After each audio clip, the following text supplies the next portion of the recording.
we'll start it. Cool.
Good morning, everyone, and welcome. We're glad that you're here today as we're continuing to kind of gather ourselves in. I know we have some of our folks at the back that will be coming in. I'm not here to do anything other than to give us some directions about the cabin as we gather today. My name is Will Ed Green. I serve here as the lead pastor at Silver Spring United Methodist Church. And on behalf of all of our pastors and staff, we are so glad that you have joined us, whether you're here in our sanctuary or you're one of the many folks I know that are watching online in the middle of all this cold and blustery weather. As we gather today, just a couple of things to note.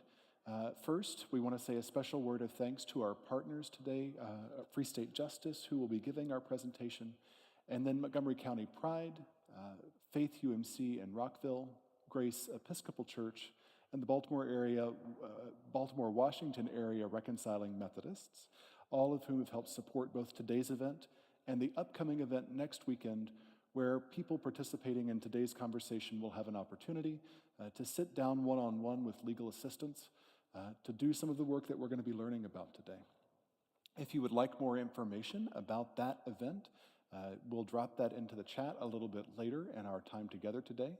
As you're moving about our space, if you're here in person, there are QR codes in many places that you will see. Please feel free to use your smart device and take advantage of that opportunity to join us next week.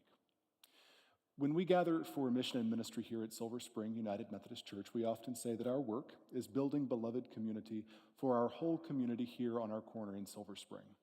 That concept of beloved community is rooted in the work of Dr. Howard Thurman, who insisted that the work of building beloved community begins when each person brings the best of what they have to help serve the needs of those who need it most. That is the work that we're here to do today, and we're grateful that you're joining us in it.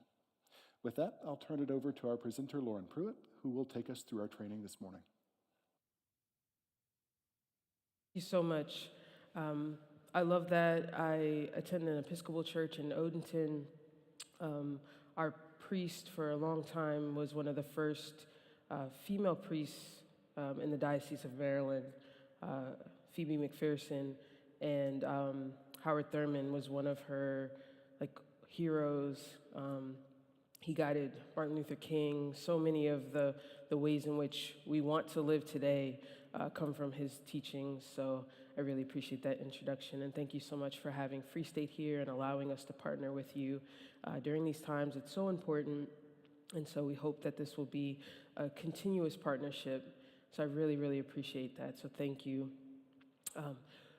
What I have kind of been tasked to talk with you about today are, in the wake of the election and new administration, I use administration loosely, everyone is wondering what is going to happen, how are protections going to change, how are rights going to change, and then, of course, what can we do to protect ourselves? We're still not far from January 20th, so there's only but so much that we know about, we know we've seen executive orders come out. We don't know how those are going to go into, specific laws or removal of rights, but there are things that we can do to protect ourselves as members of the LGBTQ plus community, ways you can protect yourself or help neighbors as allies. So that's the information that I want to share here today. A little bit about myself. My name is Lauren Pruitt. I'm the legal director at Free State Justice. I've been at Free State for 6 years. I started as a staff attorney. And I'm from the Maryland area, but I went to Howard University for undergrad. I went to Georgetown for law school, so I hold DC near and dear to my heart. But Free State is a Maryland-based nonprofit. We provide free legal services for Maryland's LGBTQ plus community. This does also allow us to help folks outside of Maryland if they have some attachment to Maryland.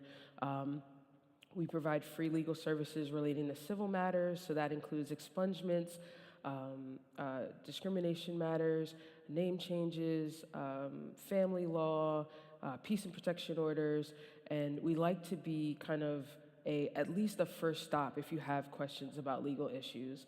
A lot of times that is the hardest part of a legal matter, is just finding someone to talk to who can give you some guidance. So that's why Free State is here.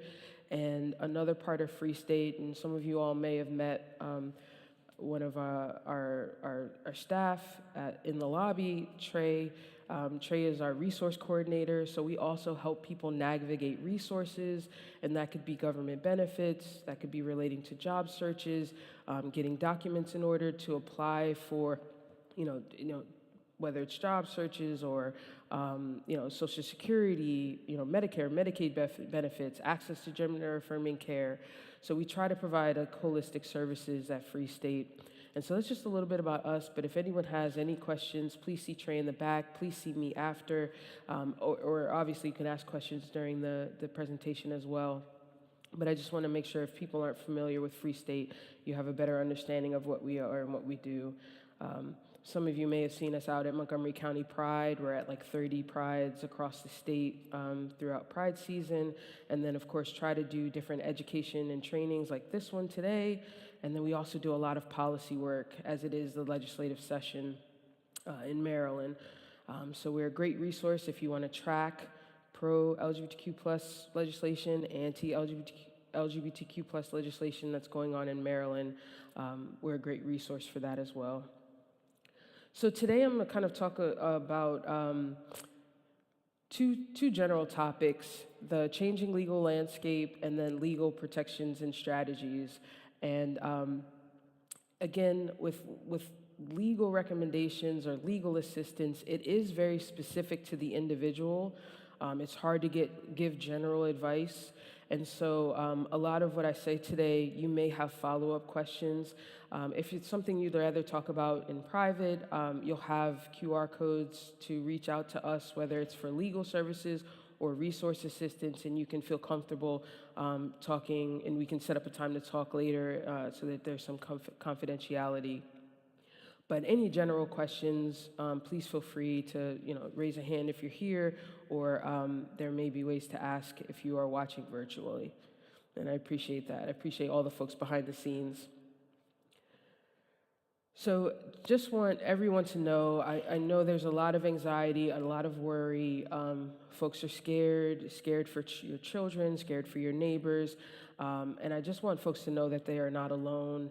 There are a lot of organizations working behind the scenes in many different capacities, from boots on the ground, relating to direct services, or also from some of the larger national nonprofits that have been filing lawsuits every day since the executive orders came out. We've heard a lot about the Supreme Court in the news. As an attorney, I still do have faith in our judiciary system. And so I'm hoping that some of these protections will hold up. Some of the prior case law that we've had will hold up, and keep various protections in place. But until we see what happens, obviously we can't necessarily report on anything negative or anything positive. But just know that there are a lot of folks working around the clock to ensure that the actions of this administration are following precedent and guidelines, and are holding our protections dear, and hopefully we will be able to get through these 4 years. So obviously, with the reelection of Donald Trump, rising anti-LGBTQ plus sentiments, the rollback of various protections in some of the executive orders, we want to make sure that you all have resources, that you all have the knowledge that will help you protect your rights. Or again, and this is information that you can share with folks, and then lastly, just have folks that you can reach out to if you have like individual questions, or something comes up in your life that you're like, I wish I could just talk to a lawyer. You have Free State here, and then you have a lot of organizations that are providing resources. The other, living in DC or living in Maryland, you will have protections on like a local level and a state level. A lot of the ways in which the federal government may be changing are areas that usually state law has precedent, or like local law, DC law will have precedent. So you may see changes in the federal government, but that doesn't mean that state government or DC government is going to change in those same ways. And so that's a layer of protection that we have. I know in Maryland, we are very lucky to have Governor Moore.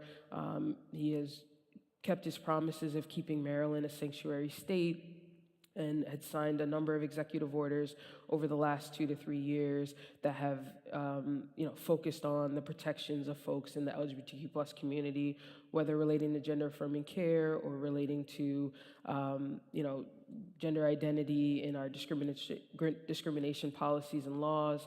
And so you'll see the same thing in DC. And again, I wish I could give you like concrete, what is exactly going to happen from these executive orders. But it's one of those games where you have to wait and see. So a lot is unknown, but it's important to stay alert and important not to panic, and just know that, we are all in this together.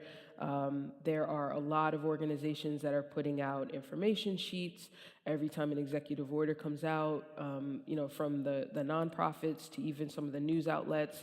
They're putting out, statements regarding, what you should know about some of these orders. And again, that can provide context and information about what, these federal executive orders can and cannot do. Also, it may talk about some of the lawsuits and challenges to those executive orders, which can be really helpful.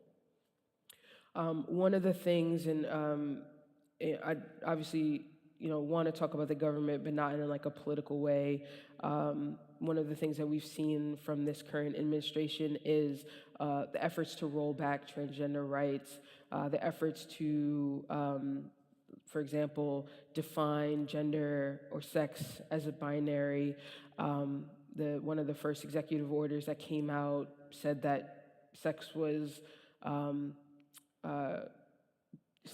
should be based on should be defined as what was known at conception. Most of you know, if you've never gone through IVF, most people do not know the sex of an egg at conception.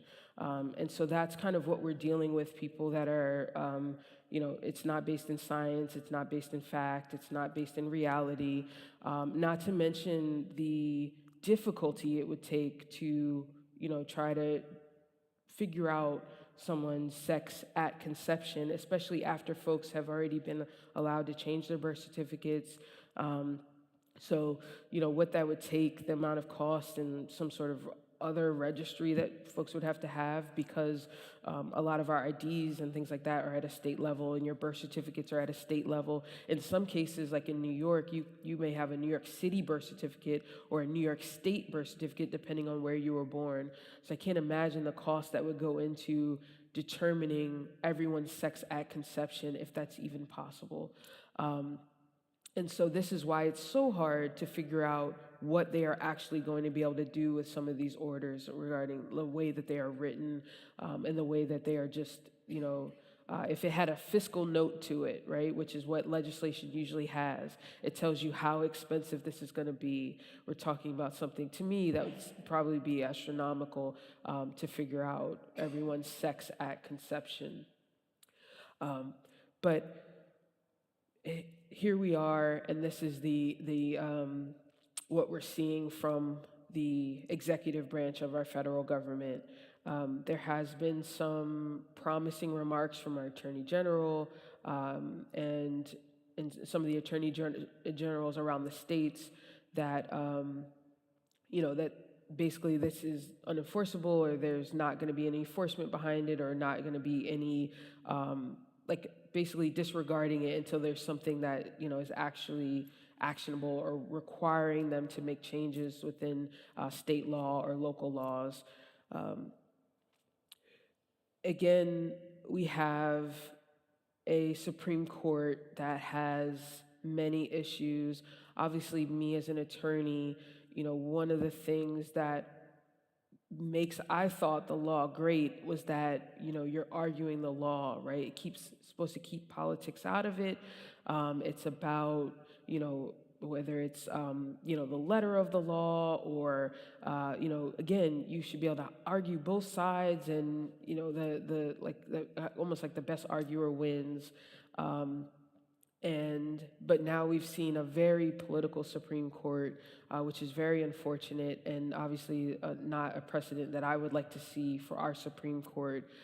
It should be about, the laws and the rights and the protections for the people, and not about political parties. And so we have seen some cases that have gone to the Supreme Court, argued in front of the Supreme Court. We don't have opinions yet. There was a case about the ban on transgender or gender-affirming care for trans kids out of Tennessee. That was argued by Lambda Legal, which is another a national nonprofit that focuses on some of these impact cases and impact litigation. And so we'll see kind of how those go, and how those cases go, and how they're decided.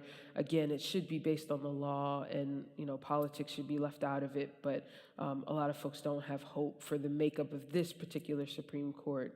But again, luckily, we are seeing at the state level, even conservative judges, or judges that were appointed by conservative presidents. We are seeing that there are some protections, especially in some of the blue and purple states, and so that obviously is a positive. And then in some of the bluer states, you're seeing sanctuary laws where, even if another state has, a criminal code that says that XYZ, a doctor or a patient could be criminalized for that particular behavior. The sanctuary states are saying, we will not help you, we will not enforce it, we will not arrest folks for you, we will not send them to your state even if you bring, arrest warrants or, search warrants. We will not help affect anything relating to some of these, types of criminal laws and codes that, states like Texas have. Whether it's relating to gender-affirming care, women's health care, abortion. So that's a, great part of, living, like, for example, in a state like Maryland, when you have an executive order from the governor that is putting that in place. And it protects doctors, it protects patients, like insurers, it runs the gamut. So that's something that is, kind of a bright light to think about. And again, hopefully some of the federal protections that are rolled back, we will be, comforted that, we have state laws and local laws that still afford us these protections. So religious exemptions and discrimination. There's a case, John Doe versus CRS, that came up over the past couple years in Maryland. And what we found, obviously, there is an exemption for basically discrimination based on sexual orientation and gender identity for religious entities. And what it says is that if a person is in a pastoral position, you can ask questions about their sexual orientation or their gender identity and make sure that it is in line with what the church desires for that particular position. Luckily, there is a limitation to the person being like a pastor or a minister or a reverend. You can't discriminate based on a person who is like the accountant for the church or the custodian for the church or someone who's not providing ministerial care. So that's an important factor there. One of the things that we saw from this case that came out of Maryland was that our discrimination laws were not consistent throughout using the same language. So some discrimination laws, like for employment, may say gender identity. Some would say gender identity and sexual orientation. Other discrimination laws would say just sexual orientation. Some would just say sex. And so what our Supreme Court said was that we can't just assume that in all these places you meant the same thing, because you as the legislators, the people writing the laws, you have the opportunity to put whatever words you wanted. And so it wasn't a great outcome in that particular case because it said you didn't say sexual orientation, so therefore we can't read it in here. But what it did allow them to do was last year we passed a law that made all of our codes for discrimination laws the same, added gender identity, added sexual orientation, along with a number of other factors or protected classes for people. So this is one thing that other states are doing to make sure that there are like specific protections for folks throughout the legislation, civil codes, discrimination codes in different states, and something that Maryland has done to fix their codes so something like that doesn't happen again. I will say though that even if you do find yourself in a position where you feel like you've been discriminated against, you're not sure if this is like a situation where there's a religious exemption, maybe you work at a charity or a nonprofit that's under the umbrella of a church, I will say that that should not stop you from filing a discrimination complaint. Let the investigators or the agency, whether it's, for example, in Maryland, we have Maryland's Commission on Civil Rights, or maybe it's EEOC, the Equal Employment Opportunity Commission. Let them decide if a religious exemption fits there. It doesn't mean that, if, the church or your employer can treat you any way that they feel. Just because they're a church, there are factors that go into it. So I always say, put your the complaint in writing to the organization, and if there are no steps taken in order to help fix the issue, then definitely file that complaint with one of the outside agencies that helps folk with discrimination issues, because again, you don't want to just decide that there must be a religious exemption here, because there may not be, and you may have the right to certain protections. Religion is always going to be kind of a gray area for folks because of our First Amendment rights, separation of church and state. Obviously, it's only separated, it seems like, when it's good for them or others. But so I always say, seek out the help of a lawyer, ask some questions, or just go to one of your your civil rights commissions, whether you live in Maryland or one of the other states. Every state has an agency that will assist with those types of complaints, and even if it is a religious organization, you can find out what your protections are. And they, like I said, they may do a full investigation.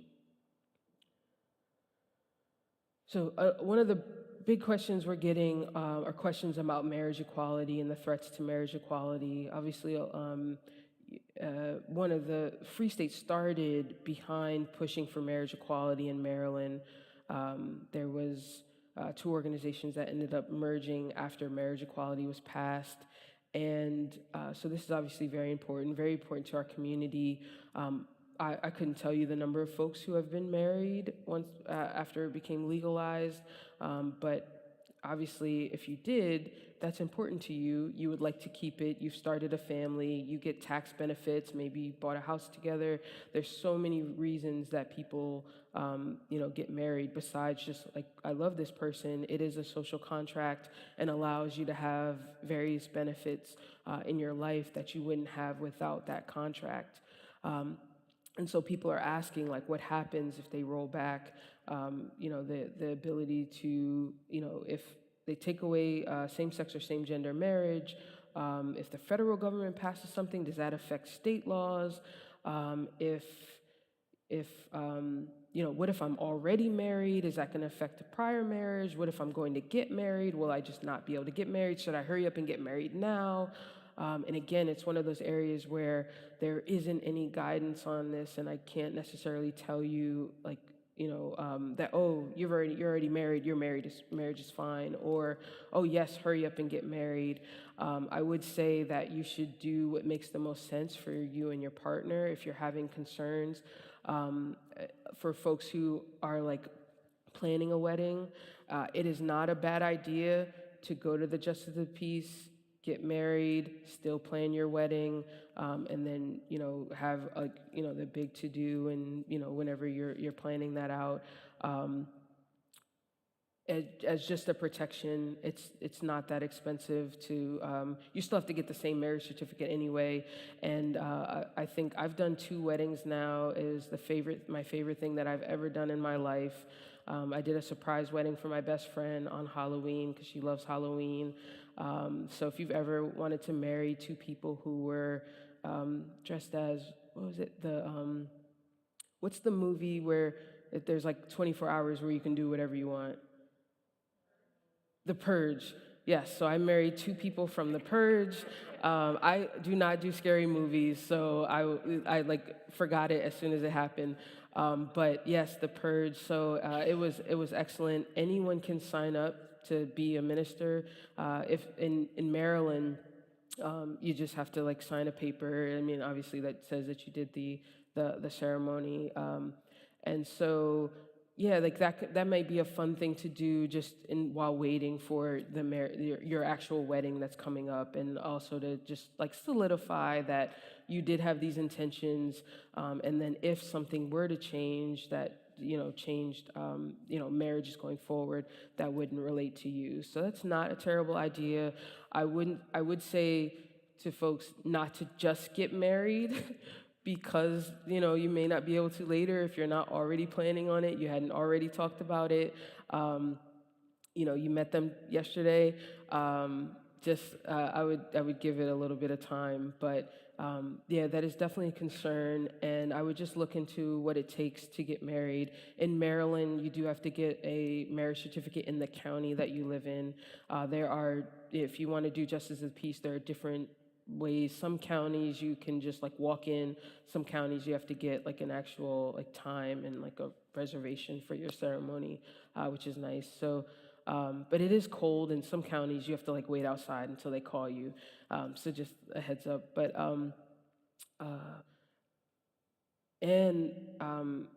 so if you decide, like, you can actually shop around to see which counties are the best. And so as long as, if you're doing the ceremony at the courthouse, then it's fine. You can do it in any county. You just can't get like a Prince George's County marriage certificate and then get married in Charles County, like by your friend. So just a note on that. But so we are, so that's kind of for folks who are either planning a wedding or thinking about getting married, and members of the LGBTQ plus community. It may be something that you'd want to look into doing, prior to any rollbacks of the Respect for Marriage Act. So that's what federal government passed to make sure that marriages were It didn't matter your sex or your race. All states had to respect and identify marriages from other states, regardless of a person's, again, regardless of their sex or their race. So marriages performed in one state were valid in all states. I don't know if this could possibly change. Again, it would be very difficult, and it may cause kind of a max exodus of folks from some of those red states if they start to roll back those marriage protections. If the federal government gets rid of, or if they get rid of the Respect for Marriage Act, then some of the redder states could possibly take away marriage protections for folks or not, or say same-gender marriages are invalid. But again, it's like with people being able to change their birth certificates, marriage licenses don't have a place for gender. How would they decide, from prior marriages, like who should be valid or invalidated? Again, thinking about the fiscal note on, making those changes or taking away those protections from folks who already are married, seems like it would be very difficult, very costly, and just really hard to do. So, so I would think if there are issues that come up, it may be with folks getting married, after those changes were made. And again, if a person has already changed their birth certificate, I'm not sure how they would know that this is a same-sex marriage or same-gender marriage. For folks who are already married, one of the ways that you can try to protect yourself and protect your rights is with estate planning. And this is not just for the LGBTQ plus community, this is for everyone, and it doesn't matter about age. I know estate planning always sounds like something for, 60, 70, 80, 90 years old, or if you're like, should I, those folks who need trust to manage their life, who should I give my yacht to? Who should I give my helicopter to? But really, it's important for all of us. I was doing a presentation, and there was a trans woman who was saying she was in a really bad car accident, right? Unexpected, and ended up in a coma. And she didn't have an advance directive, didn't have a will, didn't have any documentation. And so when her partner showed up, they were like, oh, we can't talk to you. And they were like, we have to talk to her next of kin. And her next of kin was her father, who she had not talked to for like 40 years. And when they got in contact with her father was just like, well, like you're saying, it's bad, go ahead, like pull the plug, I don't like, and the partner was like, no, like she said she wanted life-saving, things. We've talked about this, we saw shows and movies on this, and she's like, come read to me every day, right, forever, until they figure out how to fix it. And but unfortunately, the father was like, I don't know this person, and my son, would not want to live like this. And fortunately for her, she woke up maybe like the day before they were planning to stop life support. And so I cannot express how important it is to have estate planning done, regardless of age, lifestyle, whether you have fine china and silverware, you definitely want to have estate planning. And so Maryland has a great form on its website for advance directives. A lot of nonprofits will help with just filling it out, because you're literally just like answering questions. We help with it at Free State. But it's just, it talks you through things that, may be a little bit difficult, but you may never have thought about. Like, what's the difference between like life-saving being on a ventilator versus like a feeding tube? And how do I feel about that? And you may talk to your partner about that, or your parents about that, or your kids about that. And it's really helpful so that people know your wishes. For the LGBTQ plus community, we add in information like what pronouns to use. Some folks haven't changed their ID, and so we can put in like your name of common use and information even down to like if something happens and you pass away, what would you like to wear at your funeral? You wouldn't believe how many folks in the LGBTQ plus community pass away and family members come in and they're like, no, put him in a suit or put her in a dress. I think I would wake up if someone put me in a dress at my funeral.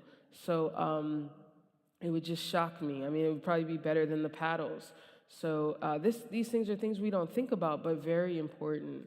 And if you can talk about it when or before, like the bad event happens, or the anxiety from someone being in the hospital and trying to figure out what their wishes would be, if you can just have it in writing, it's so important. And the great part about the advance directive, once you sign it, you get it witnessed, you can give copies to your family, friends, you can give copies to your doctors, or like if there's like a specific hospital or clinic that you frequent, and that way everyone has that information in the event that there is something unfortunate that happens. So I can't express how important that is, and that really will help protect some of the relationship part of a person's marriage, even if those protections are taken away. So that's kind of the relationship, because you can even have like someone can ride in the ambulance with you, who's allowed in your room, that type of information in your advance directives. There's places where you can write out notes to add more information and more detail. You can also add in what doctors you want them to call, right? People may not be privy to who your therapist is or who your medical provider is, but you can have those, and you can say, hey, call them for like advice on how to proceed if something happens to me and I can't make decisions for myself. Another important part of those protections are powers of attorney. And so if you, again, in the LGBTQ plus community, this could be a really important way to protect yourself, protect your rights, make sure your spouse has access to bank accounts, access to maybe like insurance accounts, can call on your behalf if something were to happen. And there's different types of powers of attorney, and so it's really helpful to either, and I mean, it's pretty straightforward if you look at it online, but you can also seek out help from an attorney to assist with any of the estate planning options. Oh yes, hi.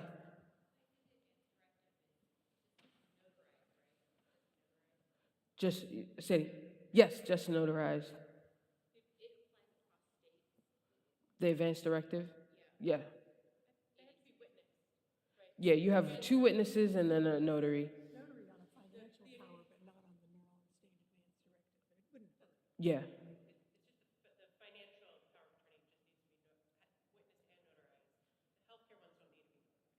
That's right. The healthcare one, you need two witnesses, but they do have to sign while they have to witness you signing. So like you all sit there together, they watch you sign, and then they're basically witnesses that you are signing. I'm sorry, say it one more time. Oh, repeat the question. Yes, sorry. So the question was asking about, for advance directives, do you need them notarized or just witnessed? So for the advance directives in Maryland, you have, the Maryland State Form, there's a place for two witnesses. They watch you sign, and then they sign that you are the person who this advance directive belongs to, and that they have watched your signature on the documents. For powers of attorney, you need a notary. For simple wills, you don't need anything. You just sign. But the one thing I'll mention about wills, which is really good, at least in Maryland, you can take the will to your register of wills in the county that you live in, and they will hold your will for you. So there's a special way that you mark the envelope, and they'll help you with that. So you can just bring a blank envelope, or they have envelopes there, but there's a certain way in which you address the envelope. And for like $5, you can register your will with the Register of Wills. So if something happens to you and you pass away and no one knows where your will is, once they open probate, they will know that you had a will. Yes. Witness, right? Not notarized. Oh, so the comment was wills do need to be witnessed, but not notarized.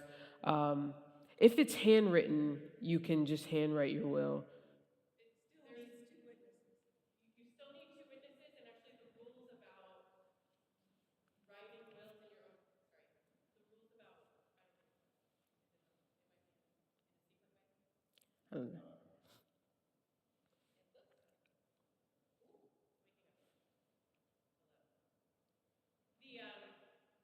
I can repeat it.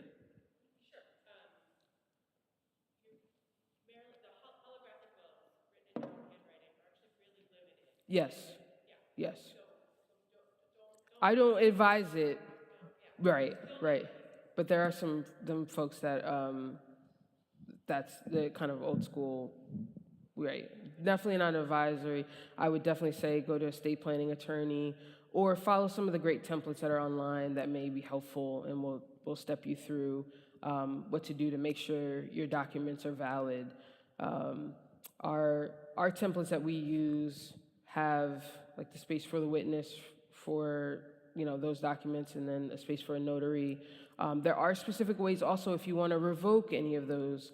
Like to revoke them in writing. So that's also important to ensure. That's another part of estate planning. If you have insurance that you've put in folks' names, if you have documents there that you're like, I did this a long time ago, I'd like to change the folks on it.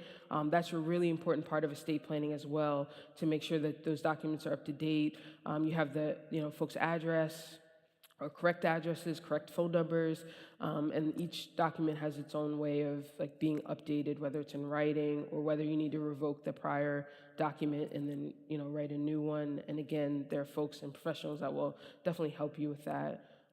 Did you have another question?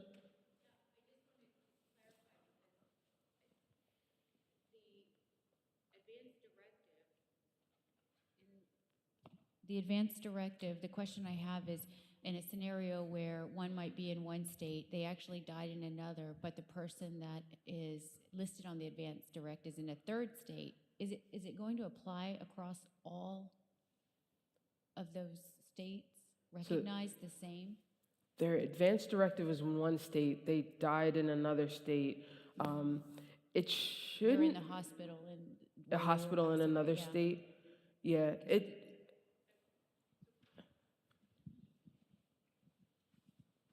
States, all states that I'm familiar with recognize these documents as long as they were valid in the state where they were created. One exception to that is in Florida, they require a certain kind of notarized document to go along with a will.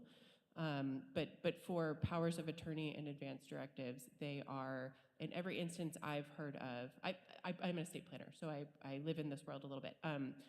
They are recognized across state lines as long as they're valid where they were signed. yeah, and it definitely doesn't matter if the other person is out of the state. If that is the person that is My on the question, document. you might have the answer to this. In a situation where somebody is in a compromised situation, do the medical people actually need to see a physical copy of the advance directive in order to enact it? Because I saw Linda Lavin, we all know, just recently died, and I saw an interview with her husband, and she died in the car. She had an advance directive, but they still did life-saving on her because he didn't have the copy of it with him. Go ahead. So in the way that there are a couple of different documents that relate to medical procedures. Emergency medical care is almost always going to be governed by a special form called a Medical Orders for Life-Sustaining Treatment, or a MOLST form, that is sort of equivalent to a DNR. So that's the kind of form that emergency personnel are going to be looking for because their default plan is to resuscitate always. So if they don't see a MOLST form, even if they see an advance directive, right, like that may not help with keeping them from doing emergency resuscitation. And so for folks who care a lot about that, right, maybe they're older or they have other conditions that might be exacerbated by CPR or other things, a MOLST form, which is a form that you fill out with your doctor and assigned by your doctor. That is not something that you do with an attorney. Now, as it relates to the the medical power of attorney forms, oftentimes you want to make sure that there's a line in there that says that copies are effective as originals, so that you can have You can have scans of them, you can have copies of them. People don't need to like validate an original signature, right, in order to use them. And that's true for the financial power of attorney and the medical power of attorney. Wills, you're always going to need the original. But for the other ones, copies can be effective. Thank you.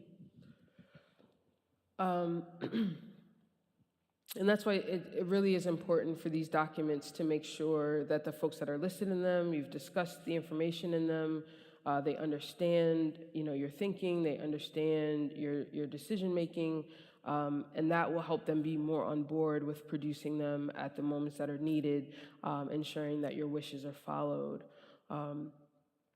So the last thing I'll say about healthcare discrimination as well is that, probably one of the biggest areas that we see issues in are denials of service for healthcare. And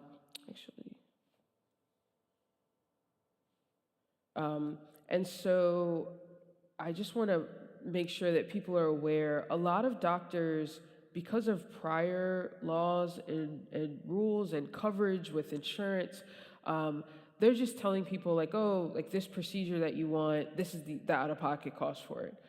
They're not even putting it through to insurance, even though, especially, for example, in Maryland, with the Trans Healthcare Act, there's coverage for gender-affirming care, and gender-affirming care is defined broadly, includes a lot of what were previously kind of called cosmetic procedures.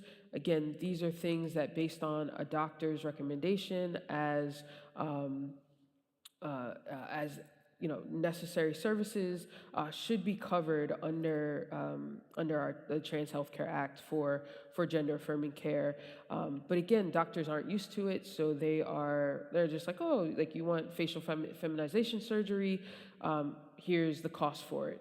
And so what I want to make sure that, because sometimes people will call us at that moment, and I'm like, okay, you have to go back to the doctor, ask them to submit it through insurance. If the insurance, if you get a denial, then we can, go through that appeals process and, present that information. But sometimes it's helpful to talk to the doctor first to make sure that they are putting it under the right codes, that they are, putting in the correct information to ensure that, using those like, compelling and medically necessary and the right, terminology to help the insurance understand that this is a covered procedure. But definitely like seeing an issue with like them just not putting in through insurance. In reference to the Maryland prohibiting insurers and providers from discriminating, does that have any religious exemption, for example, with religious affiliated hospitals, things like that? That is a great question. It should not, right? Because these aren't, yes, this is not your employer. So, but there are like issues with certain hospitals not doing certain procedures, and that could be like an issue that you could go to the Maryland Commission on Civil Rights for. But obviously, that's not super helpful if you're in need of a specific like healthcare treatment that particular hospital is not doing. Obviously, we see that issue with like employer coverage where they're not covering, different like healthcare procedures for women, or like abortion healthcare, or anything from contraception, right, to different tools that people use for sexual health. So that's a great question, but it really is kind of case by case. And again, in Maryland, at least, they're not supposed to. But like you can't, say like I'm not providing this healthcare because of your gender or your sexual orientation. But you may see that happen at certain hospitals that are affiliated, or religious affiliation, or affiliated with various churches. Was there a question over here? Okay. So again, healthcare is obviously quite complicated, quite specific. The one thing I will say is that a lot of times when folks hear gender-affirming care, they immediately think surgeries. But I want to make sure that folks out there know, like, this is encompassing a person's kind of entire healthcare. Like, it really is just personal healthcare for that individual. It's just that maybe they've been diagnosed with gender dysphoria or have, maybe intersex or other things related to their gender and sex that they are talking with their healthcare provider about. It can include, talking with a therapist or psychiatrist. It could include hormones. It could include, other types of healthcare like facial feminization surgery, surgery on a voice box, breast augmentation. There's just so many things that it can include besides just kind of specifically surgery on sex organs. I think a lot of folks who are like, oh, we shouldn't have gender affirming care for youth immediately think that we're only talking about surgeries and not realizing that this could be life-saving therapy that this youth is going to. And many times with children, that is the main focus, is getting the diagnosis and getting treatment as far as mental health care for that individual. So we want to start talking about gender-affirming care more broadly and understand that encompasses kind of health care for the entire person and not just like a very limited number of procedures. A lot of healthcare, especially for trans individuals, is, for example, taking hormones can, have a lot of side effects on other organs. There are some folks who can't take hormones because of pre-existing conditions. So that's the other thing that we talk about, that a person's transition is their own, and it may include gender-affirming care parts of it. It could include therapy. It doesn't include hormones or hormone blockers. Maybe it just includes like changing a name socially, but not changing a name, legally. So again, someone's transition is their own. Their health care is their own. This is just allowing folks to receive the health care that they need. It still is going to a doctor and getting, care. It's not just like a blanket for everyone to get, whatever they decide, right? It's going to your doctor and them telling you, yes, your arm is broken, we would like to fix it. We have a question in the back. What time is it? What time is it? 11:04. What time do we go to? 11:30ish. Thank you for making the point that gender-affirming care can be life-saving for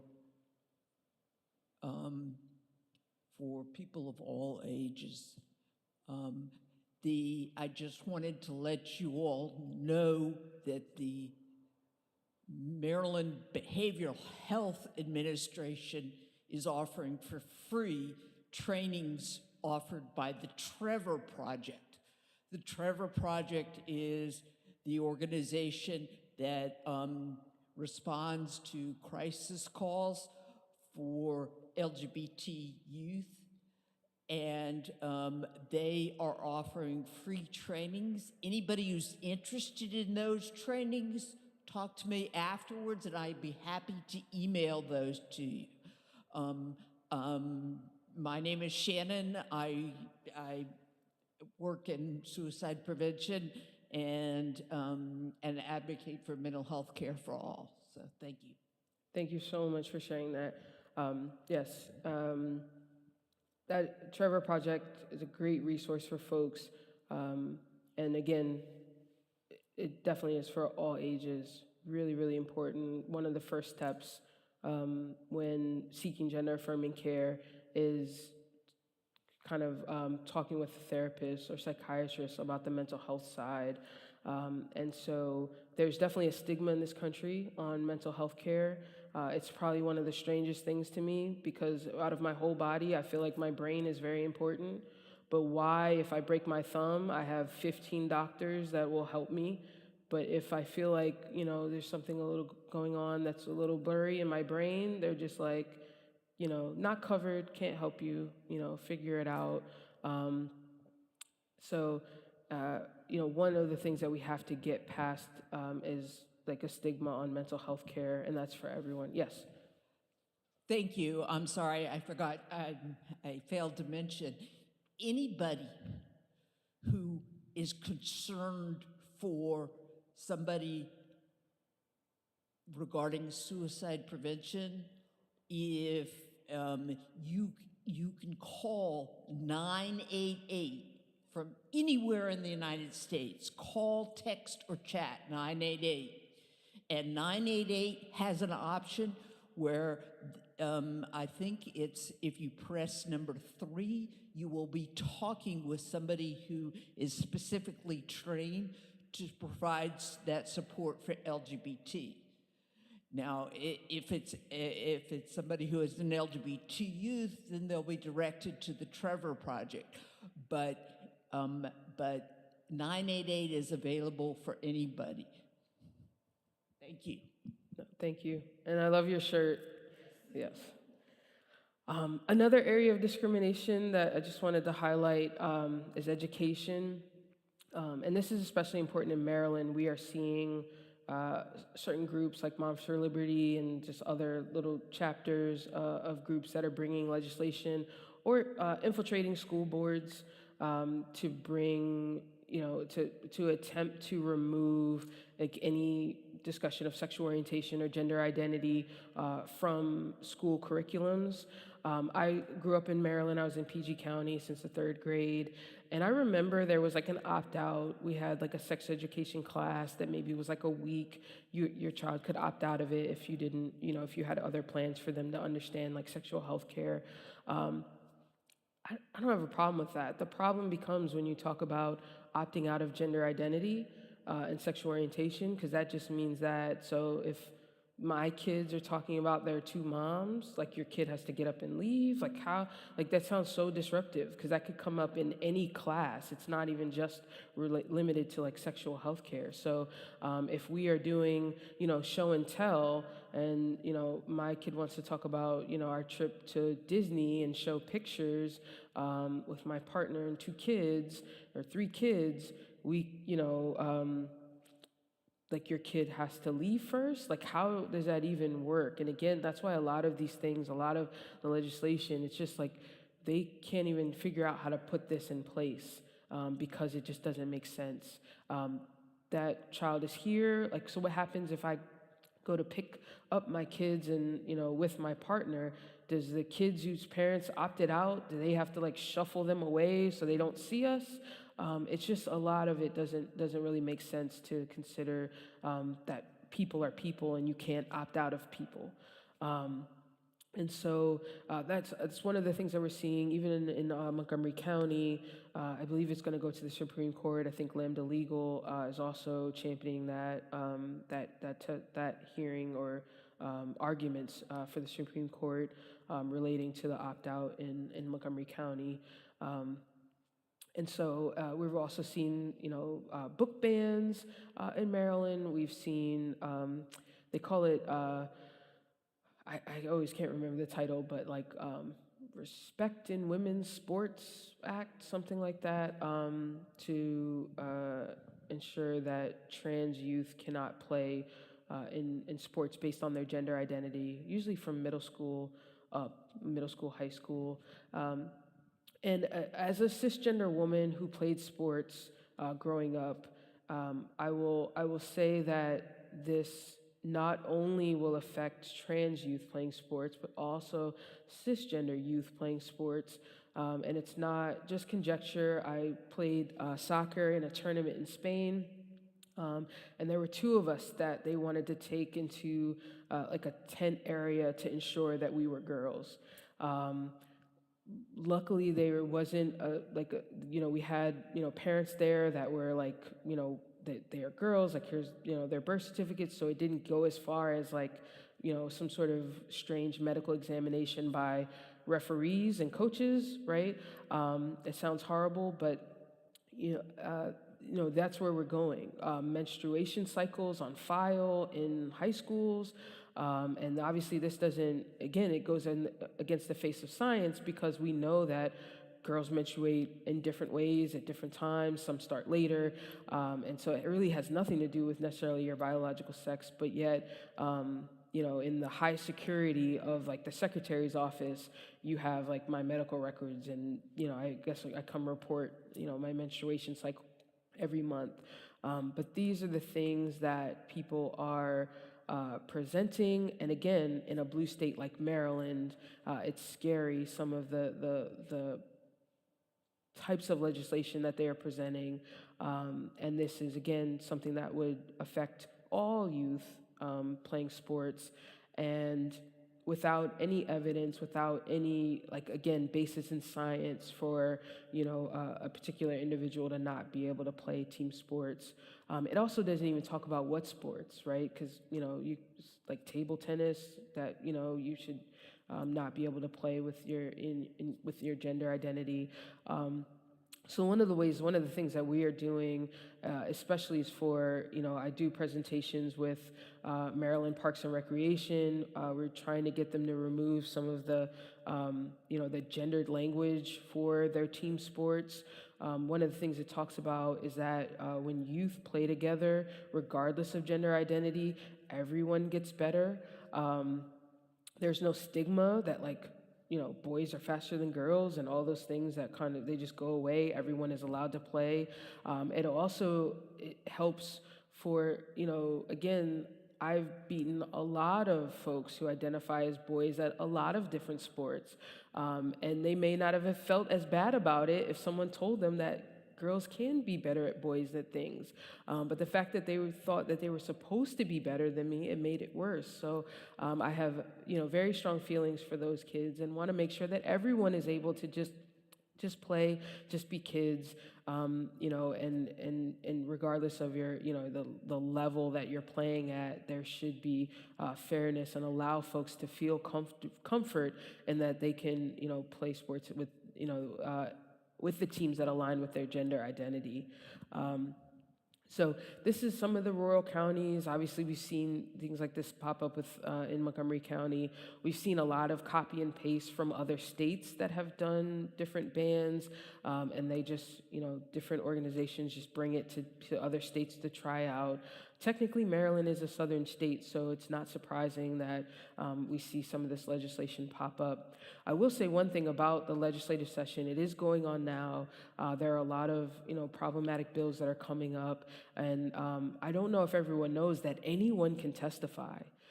There are some specifics to as far as when you have to register to testify. It's either 2 days before the hearing or 1 day before the hearing, depending on whether it's in the Senate or in the House. But that information is found online. So if you hear about a bill and you're passionate about it, we'll be there, other organizations will be there, but some of the most impactful testimony are from individuals that are living it and that can say, my child should be allowed to go to the library and get whatever books they want and that are not dictated by, some out-of-state parent from Florida somewhere.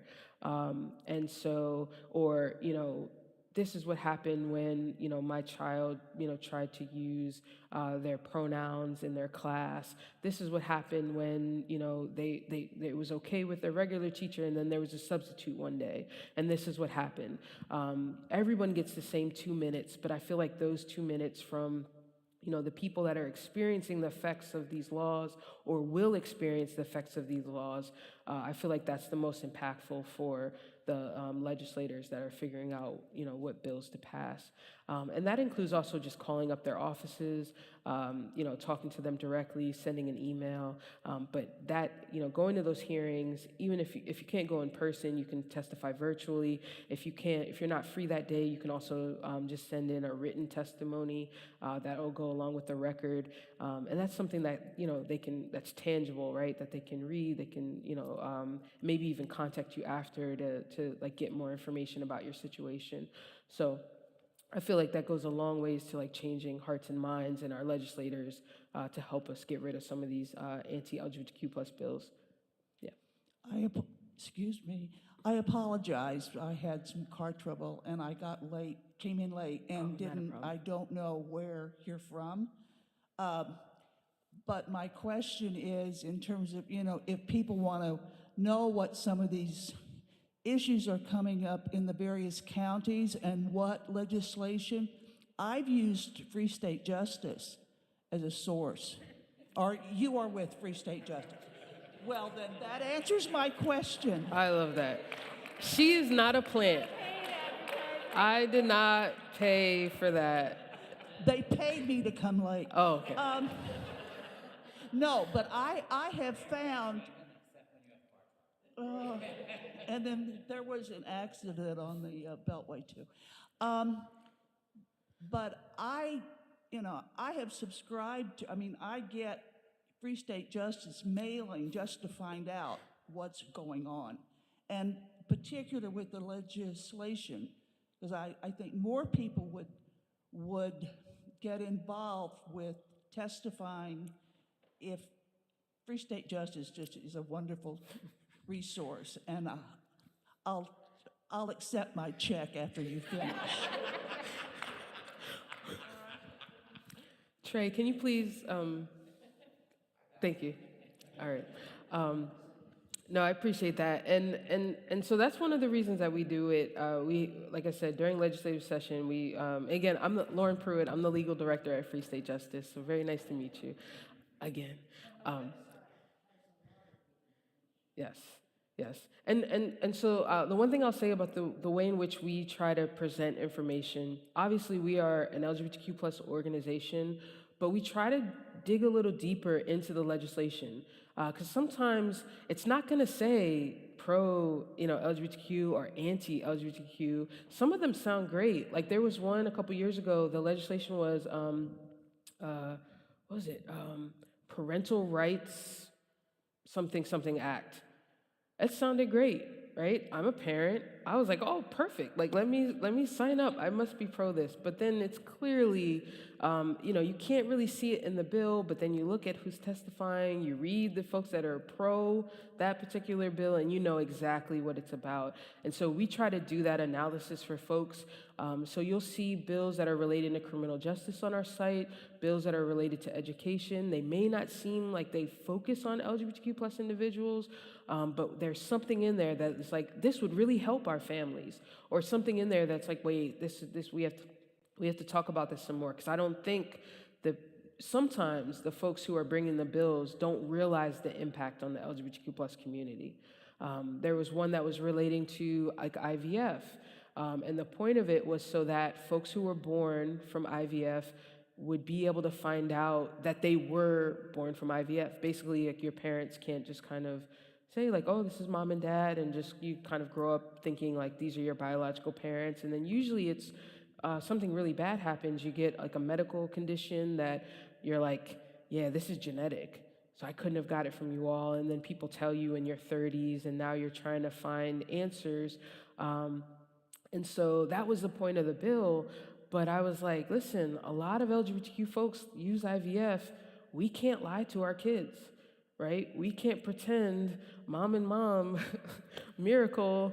And so like, how can we not be on this registry, or how can we protect the fact that we do want, at least somewhat anonymous, donors in that regard, and not have to worry about, a grandparent somewhere stepping in from a person who's supposed to be anonymous and now trying to make claims to our kids. So we had to add in, additional information. It was something that the person who, it was, one of the legislators was like, I hadn't considered all of this, right? Because I was thinking of it from this perspective. So, yeah, I definitely would love the plug to our website.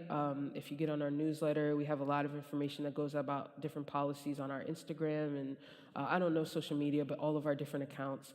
That's really helpful. And like I said, if you see something that catches your eye, you can definitely just reach out to us on social media and say, hey, like I have, this impacts me. How can I talk to someone, or how can I testify, or can I, are you all testifying? Can I come with you? Can I watch? And then only because we just had it yesterday on Friday, we have weekly policy meetings that are open to the public, and you can come on and just we just run the gamut. Like these are the bills coming up. This is the statuses, and it seems high level, but it can be interesting. And like I said, if you're just coming because you have interest in one or two bills, you can ask questions about it.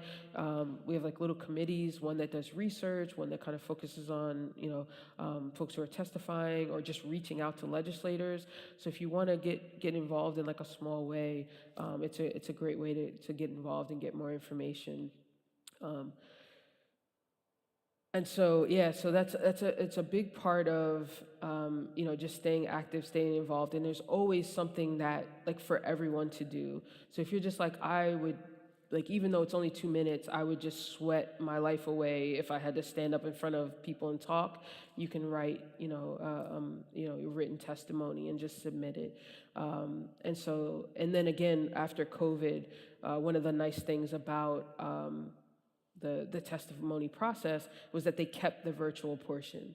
And so there is like a limitation being that if they have a lot of people in person and they have to move on, they may cut some of the virtual folks.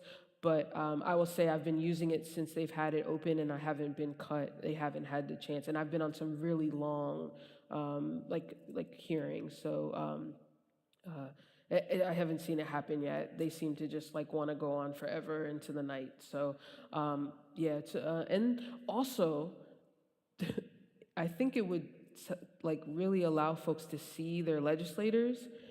And you might say, like, I've been voting for this person for a long time, but based on these questions that they've asked, I may not vote for them again, right? I may, this person asked some really poignant questions or like seemed like they did their homework. I had a legislator ask me one time, explain this to me like I'm in second grade.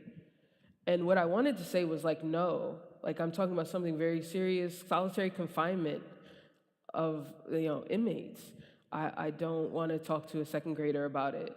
And I get what he was trying to say, but it was like, you haven't read any of the documents. You haven't read any of the materials that we've put forward. And this is not even the first year this bill has been on the floor. And so I think, again, someone who is, in their district may think twice, like, about putting that person back in office. And so it's also about accountability with our folks. Excuse me. So civil rights protections in Maryland, this is just an example for folks, but I wanted to just make sure that folks know there are a lot of protections that you have at the state and local levels. And so it's really important, where you live, the state that you live in, the locale that you live in, look into the protections that are there. If you're not sure how to find out, that's another, reason to reach out to organizations like mine. If you have questions about it, if you see like conflicting information, we can help you kind of navigate that information and ensure that, you have the right protections. And again, that may be a letter that you write to your legislator, a letter, that you write to, the governor's office. A lot of, like, for example, in Maryland, there are a commission on everything. And those are usually volunteers. They have a little bit more time, and they may have a little bit more time to engage with you. So, for example, if you have questions on, like, the rights of LGBTQ plus individuals, you may reach out to the LGBTQIA plus commission of Maryland, or a lot of the counties have their own even smaller kind of version that, again, may be more accessible.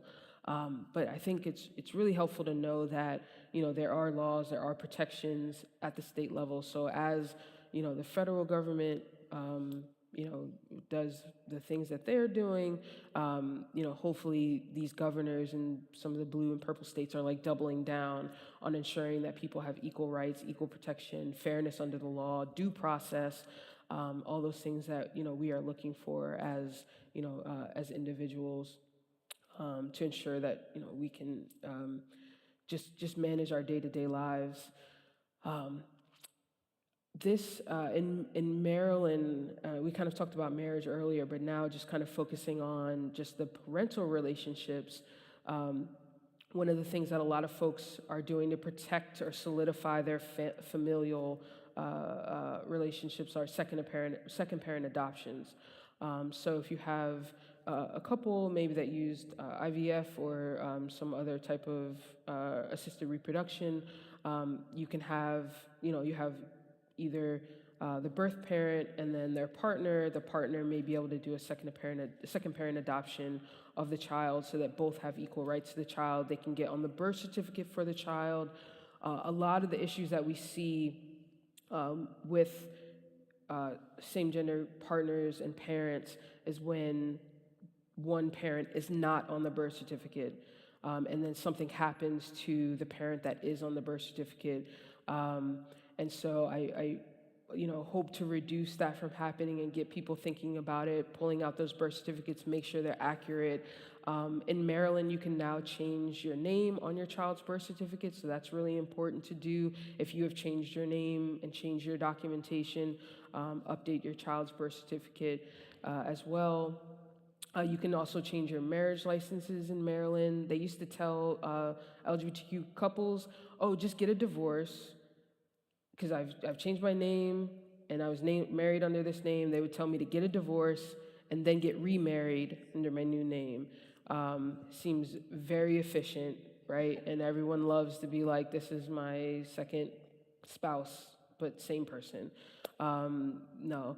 So that has been changed. So a lot of it is just getting technology to keep up with, what of the needs of residents and constituents. But second parent adoption is a great way to ensure that if you're traveling, if something happens to another parent, the other parent, that both parents are on documentation, on the birth certificate. It does not require the same notice or hearing as other adoptions do, so the process can be a little quicker, but it can be kind of a long process, so you want to start it as soon as possible. Also in Maryland, there's an affidavit of parentage that you can actually fill out when the baby is born. And that allows you, it honestly, for right now, it only works if one of the partners is the individual having the baby. So like it wouldn't work if, for example, two people are like using a surrogate. Then you would need, there would be like an adoption process, but it is like a useful tool to ensure two people can both be on the birth certificate from when the birth certificate is issued, and saves a lot of time. And that, again, is a Maryland-based form. I don't think they have the same thing in DC. And so I always tell folks, like, because I know people who lived in Maryland and then for whatever reason went to a DC hospital to have the baby. And we're like, yeah, they're not accepting my form. And I'm like, yep. Like you're in DC, so they're gonna get a DC birth certificate, and there's like another, so there's a different process for that. So also about planning, like where you're gonna have your child. Like I always say, get the information ahead of time if you can. I know they'll give you the forms in the hospital, but they may not be thinking about who they're giving the forms to. So they may just give like the general forms they give to everyone, and they may not think to give you a affidavit of parentage. So it's really helpful to bring those forms with you, talk about it with your partner. You can get things signed, and I think there's a consent form that also comes with it that you can provide right there at the hospital. But it can also be done after the child is born, because you don't always get to decide. One of my good friend's babies was born right by JFK Airport. I don't think that was their plan. They had like a doula and all these great things, but he had a different idea, to be born in a car. So all adoptions can be complicated. Obviously, you want to ensure that mistakes aren't made. Those can have like lasting effects. So it may be important to talk with an adoption attorney. There are a lot of organizations that can provide pro bono services. It can take longer, but definitely you want to reach out. And they can also assist with you doing it yourself. Because some folks are like, oh, I've already filled out all the forms. I just have a question about this one thing. So that's a great time to call up some of the different services, like Free State in Maryland, or like Whitman Walker provides legal services, or pro bono legal services in DC. And there's some others that may be able to assist, as well as in some of the courts, they'll have attorneys that you can call or hotlines that you can call. It may take some effort. You may have to figure out they're more likely to answer earlier rather than later, or later rather than earlier, or like right after lunch. May have some phone tag, but can really provide some information that can be really helpful. Oh, and the last thing I will say about parenting is that don't wait until like things are kind of not going great in the relationship to then try to figure out like who has what responsibilities. This is something you want to talk about immediately as soon as you are just talking about becoming parents or deciding to become parents. With using donors, sometimes they require you have an agreement about like using a donor partner or a in-person donor. They want you to have an agreement before you do it.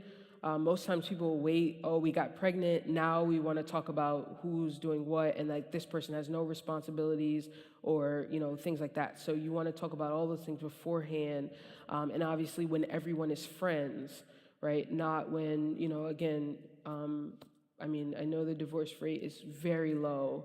I'm just kidding.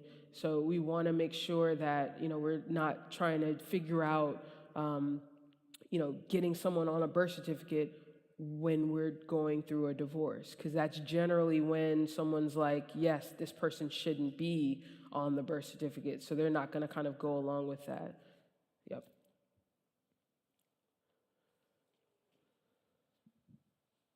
This isn't about adoption specifically, Sure. but tangential. Are there any threats to LGBTQ plus people fostering? We live in Maryland, so my hope is we're good. But I also know that some queer folks choose fostering rather than adopting. Yes, that is a great question. So yes, because there's a lot of fostering or adoption services that are run through churches or religious organizations. And also there are so many levels of like where like a person is deciding if you are fit that is very subjective. So a person's own biases as far as like who is doing the placements and the house checks can definitely make a difference. So I don't want folks to be so like, for example, like, oh, they denied me because I'm LGBTQ. A lot of times they'll come to us and I'll look at it and I'm like, no, it was your income.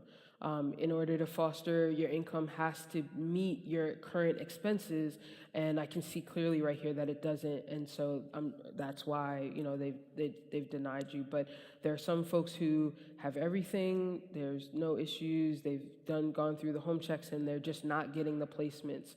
And so yes, I would say if you're feeling that the only thing that is kind of making me different here or making this process longer or harder, it may be because of my LGBTQ plus status, then that can be a place where it's definitely discrimination, or you should at least, seek out an organization to help, or just make a complaint with like MCCR, or a lot of organizations have their own like civil rights department that you can talk to. But there is a lot of subjectivity there, and a lot of hoops, and so it makes it difficult to know whether or not that's the reason. But that is something to think about. It doesn't make sense because LGBTQ folks are more likely to foster to adopt, more likely to stay in the system and continue to foster.